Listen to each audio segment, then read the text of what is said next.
Good morning, good evening, good night. I believe Drew carries for real, and welcome to my pure Phantom Knight deck profile, but no DPE, no nothing like that. We don't play Scythe here, we don't like it.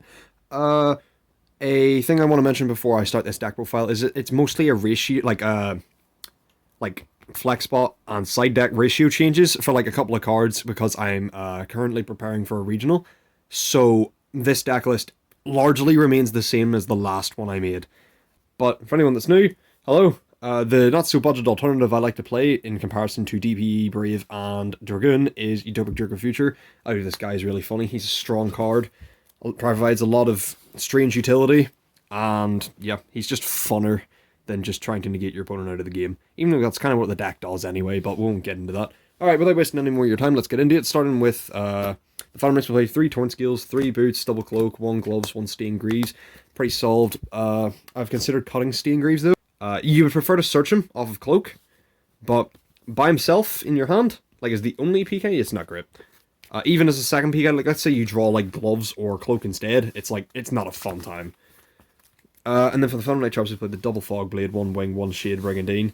Yeah, nothing really too interesting here. The only reason I don't play 3 in the main deck is because the deck, especially game 1, which is what this is built for so far, is to compensate for the fact that you have to go first or second. So if I was going first, I would send in the other Fog Blades, or the other Fog Blade. And then 1 Rhoda, searches all the PKs and Kagamuja Knights. Then we got, for the level 3s, we got 3 Tour Guide, 3 BA bricks, Libic, Seer, and Graph. I like Libic because it unbricks these two for the most part. Then we got Kage, which pairs so incredibly well with like everything in the deck, specifically Tour Guide though. Like Tour Guide Kage just wins you the game instantly. Then we play 1 Junk Forward and 2 Psychic Tracker, 1 Psychic Wheelator.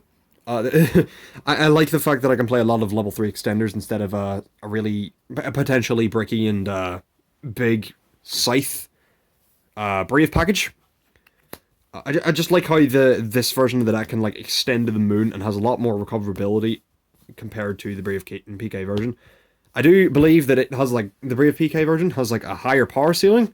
But I like this one because I think it's a bit more consistent and recovers a bit better. Oh yeah, the 3 Telly for the 3 Psychics, why not? Then for the flex spots we have the 1 Called By, the triple Ash, the double Ogre, the triple Chalice, and the triple Imperm. Now you might be questioning the triple Imperm, and before I did say that it conflicts with the Shade Brigandine, so I didn't like it. Recently I've taken a risk, especially as last week and the week before that. With Imperm being in the main deck, I played it at 3 now. It's very good. It's just very strong. Like even with the fact it collides with Shade Brigandine. So if you don't know what Shade Brigandine does, it can be activated the turn it's set if there's no traps in grave. Imperm collides with that because well, there's a trap in grave. But it's such a strong hand trap not to. Plus, like, it gets around the Brave PK board if they, like, set it up with, and you have, like, another thing to combo with the Imperm. Plus, Imperm, like, against a load of decks is just generically strong, so I like it. Going into the extra deck for the links, we play 1 Cherubini, 1 Barish, 1 Apollosa, 1 Access Code, 1 Nightmare Unicorn, 1 Dark Charmer Gloomy. Let me get into each of these really quickly. Cherubini is your bridge, but it also just dumps level 3s for days. It's amazing. Bardish is your, well, big Phantom Knight boy. He sends 1, sets Fog Blade. Pretty nice. Apollosa, I like to end on to give the extra monster negates. So you can provide, like, conflict between, do you want to negate Draco or do you want to negate Apollosa with, like, your Imperma Chalice, potentially. Yeah, no, there's nothing really else to say about this. Nightmare Unicorn is just sort of a bridge card to go into Access Code Talker. And Dark Charmer Gloomy is just really good in simplified game states. You can steal DPE, Starm Venoms, blah, blah, blah, blah, and then it's dark, just rip it out of your opponent's graveyard. Oh yeah, speaking of Levier, 2 Levier, 1 Utopic Future, 1 Utopic Draco Future. This guy's really strong. Doesn't die to battle or card effects, and can attach 1, negate a monster effect, it's on fail, steal it. Bit more useful than, even I'd like to admit, like, it's so funny.